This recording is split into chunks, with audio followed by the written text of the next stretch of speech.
Hello, this is Matt, and I appreciate you taking the time to tune in to the Black Cat Bushcraft channel.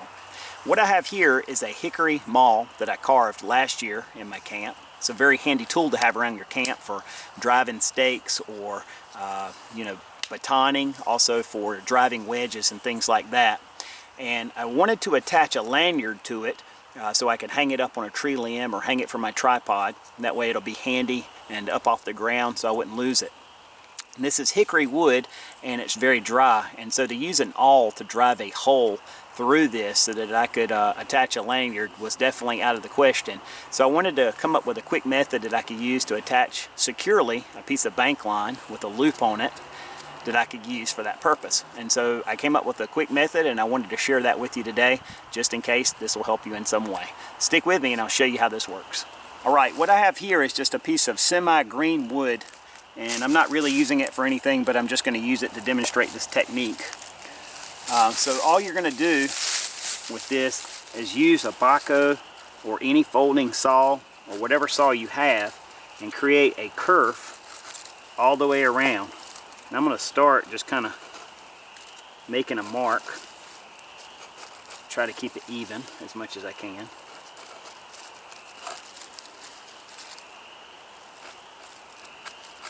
There we go. Hopefully you can see what that looks like.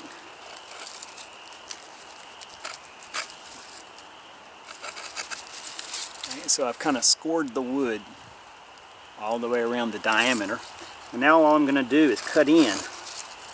I'm only going to cut in maybe, I don't know, 1/16 of an inch. Just a teeth, about tooth depth on this. Don't have to go too deep. And I don't want to weaken the structure of the piece that I'm working on either. Not significantly anyway.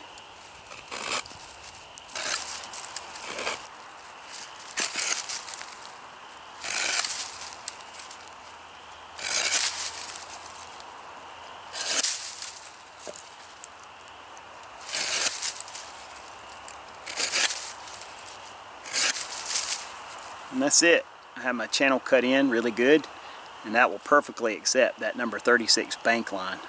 Alright, to attach my cordage to my wooden handle, I need to tie a Canadian jam knot. And that's very simple. You just tie one overhand knot, which makes a stopper knot for you. Now, I'll come back with that same end that the stopper knot's tied in and do another overhand knot. Okay, and this is what that comes together like. And when I cinch that knot down, it essentially creates a noose. Okay, what I'll do is take that noose and go over top of my piece that I'm working with, my handle, and fit that bank line down in that channel right there. And now I'll simply cinch the noose of the Canadian jam knot down, making sure it fits in that channel. And now you can see the stopper knot here. If I work that down, what will happen is, well, it's binding so well that it's not slipping. That's the one thing about bank line. But if I work that down, there we go. It's going to work down until that stopper knot binds against the other overhand knot. There we go. So you can see that stopper knot bound into the other knot. And now, this is not going to slide. So if I pull from this end, that bank line is bitten down into that channel. It's fitting flush with the piece, and that holds it into place. Alright, now to create the wrist loop, or the loop on the end of this cordage, I'm going to tie a quick bowline knot, and that's very simple to do. If you need to see this up close, I have another video on my channel showing it. But all I'm going to do is take a bite in this cordage real close up to my Canadian jam knot here. Doesn't have to be a big loop, just like that. And I'm going to go through the loop, come back around. Now I'm going to pull that back through that same loop. And most likely you probably have practiced tying a bowline loop. If not, like I said, I have another video here on the channel to show it accurately. But that's it. That knot, that loop won't slip. Okay, and then that gives me my loop in which I can hang the handle up onto a tree or a limb or a tripod or whatever. Alright, so the final step of this is just to trim the tails. I'll use my knife for that. Simple enough. Trim this one up, make it look nice and neat.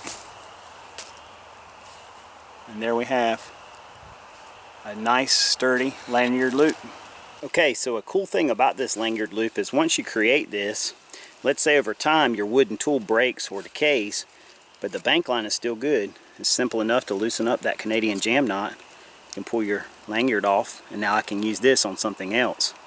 Just have to carve a new channel in whatever tool I'm attaching to. But the nice thing about a Canadian jam is it's a slip knot, so you can cinch it on tight and it holds really tight. The more pressure you put on it, the tighter it binds.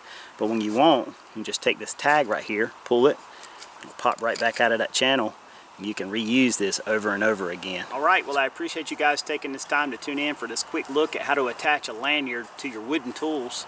It's a lot easier and quicker than boring a hole through the wood, especially if you're working with dry wood. Thanks for tuning in. I appreciate your support and interest always. If you haven't subscribed, I hope you will. I look forward to talking to you with another video as soon as possible. Until then, take care and God bless.